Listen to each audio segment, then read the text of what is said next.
In Keats' letters to his friends and family, specifically Benjamin Bailey on the 22nd of November, 1817, Tom and George Keats on the 22nd of December, 1818, and J.H. Reynolds on the 3rd of February, 1818, beauty and its relationship with truth, art, and imagination are examined. Beauty is defined as the qualities of a person or thing that gives pleasure to the senses or exalts the mind or spirit. Imagination is the power of forming a mental image of something not present to the senses or never before wholly perceived in reality. Truth is the body of real things and events, while art is the conscious use of skill and creative imagination, especially in the production of aesthetic objects. In Keats' letter to Benjamin Bailey, he outlines his belief in imagination as a source of beauty and knowledge. The replacement of full stops with dashes highlights the rapidity of his thoughts. Long sentences speed up the pace of reading to further reflect this. He says that I wish I was as certain of the end of all your troubles as the authenticity of the imagination, as your momentary start of the authenticity of the imagination, and that I am certain of nothing. This simply contrasts the uncertainty of the world and the impossibility of predicting the future with the reliable constant that is imagination. Diction of nothing reinforces the fluctuations and ambiguities we face every day. The only exceptions are the holiness of the heart's affections and the truth of imagination. Diction of holiness suggests the purity of emotion and love. By placing imagination and affection side by side, Keats suggests that imagination is comparable to love. In addition, a different perspective towards what is real is shown through Keats' juxtaposition of imagination and authenticity. Diction of authenticity shows that to Keats, imagination is reality. Repetition of certain highlights his firm belief in this matter. He states that what the imagination seizes as beauty must be truth, whether it existed before or not. The crux of the letter lies here. Under the influence of imagination, beauty becomes truth.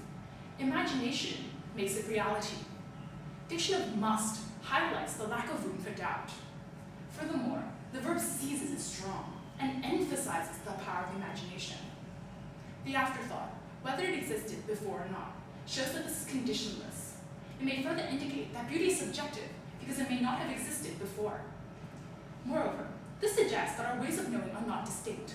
Sense perception becomes distorted by emotion. He elaborates on the same. Have the same idea of all our passions as of love. They are all, in their sublime, creative of essential beauty. Hence, it may be concluded that our emotions, like passion and love, make beauty. We make beauty. Diction of essential shows this importance.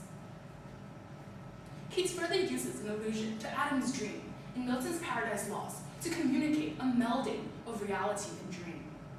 In the allusion, Adam is put into a trance, and his picture of the nativity of Eve, originally only in his mind, becomes real.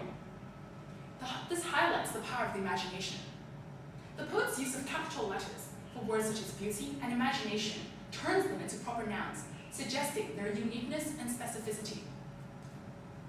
Keats additionally creates a scene to demonstrate how imagination can transform reality.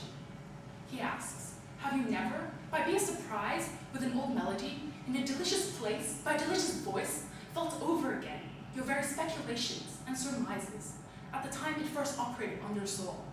Do you not remember forming to yourself the singer's face more beautiful than it was possible? And yet, with the elevation of the moment, you did not think so. Even then, you were mounted on the wings of imagination so high. Repetition of the sensuous word, delicious, highlights how the experience engulfs our senses. Diction of operated establishes how music and art acts upon us, working with our imagination, making the event more beautiful than it was possible. Therefore, imagination makes impossible feelings possible. A lexical field connected with height, such as wings, high, and elevation, asserts that the feelings are heavenly, superior, and above our normal world. Thus, the poet shows how imagination elevates a quotidian moment, making it beautiful, sensual, and ultimately real. Keats adds that he has never yet been able to perceive how anything can be known for truth by consecutive reasoning. Superlatives of never and anything show Keats' firm conviction that reason is a poor source of knowledge. The rhetorical question, can it be that even the greatest philosopher ever arrived at his goal without putting aside numerous objections, highlights the problem, that even the greatest philosopher, note the superlative here, will find it impossible to come to a conclusion unless they ignore some objection. This further supports his proposition that reason will have flaws. In contrast, the poet seems to be suggesting that nothing can oppose truth derived from emotion.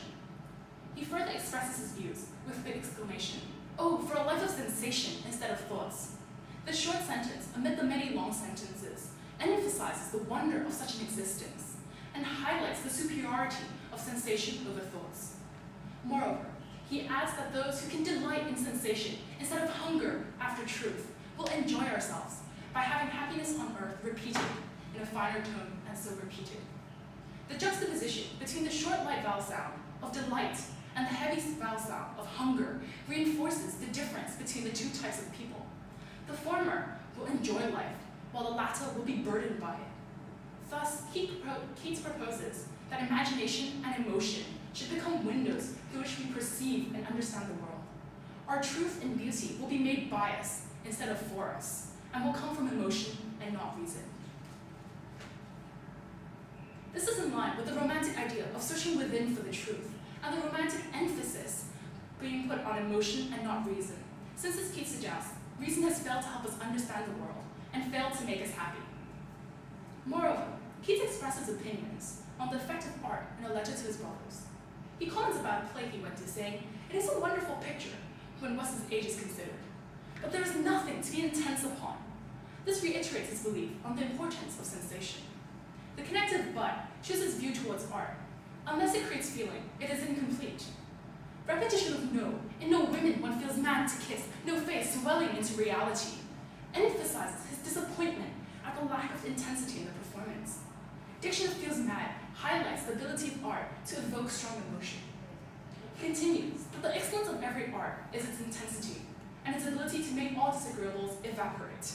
Diction of intensity and awe shows its force and power. This capacity to bury repulsiveness comes from it being in close relationship with beauty and truth. Diction of bury denotes covering or to put away from sight. Art and beauty hides, at least temporarily, the unpleasantness. Hence, it may be concluded that art should create feeling and emotion so as to cover all disagreeables.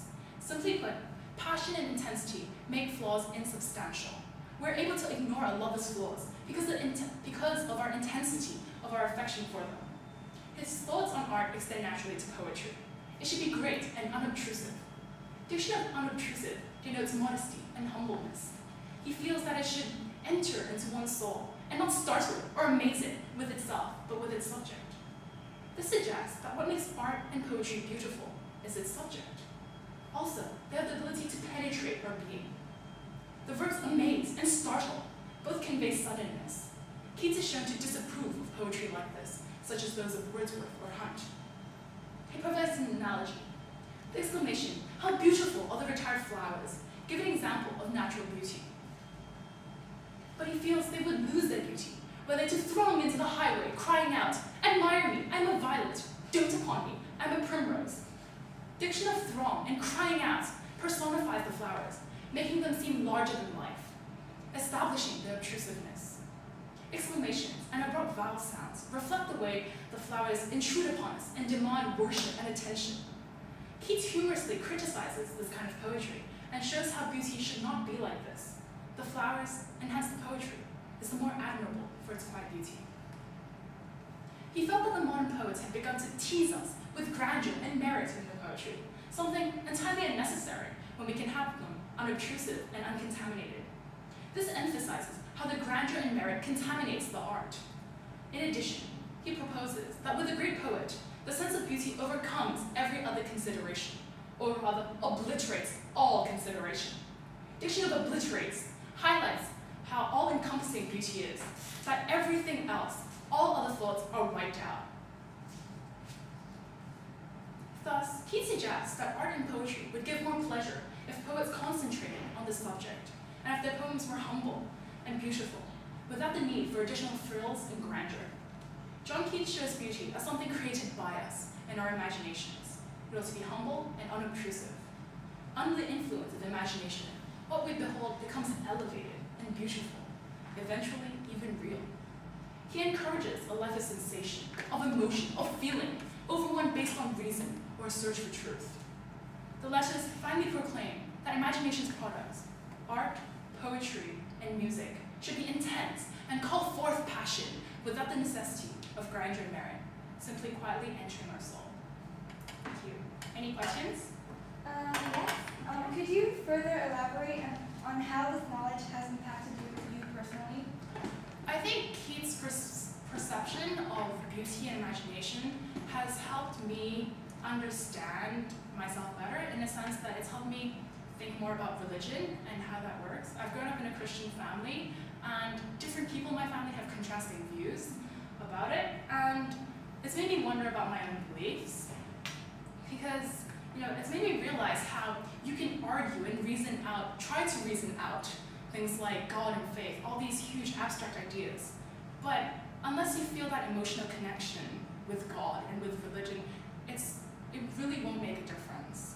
And it's not gonna help persuade you either way, and it's definitely how it is for me. So I think Keats' ideas I can see how Keats' ideas are relevant to our lives, or at least my own.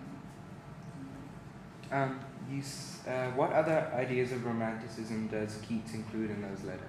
So besides the aforementioned emphasis on emotion and that search inside, there's also that admiration for natural beauty, and it shows how imagination can be used to reconcile opposites, and how it's used by us to perceive and create the world we live in.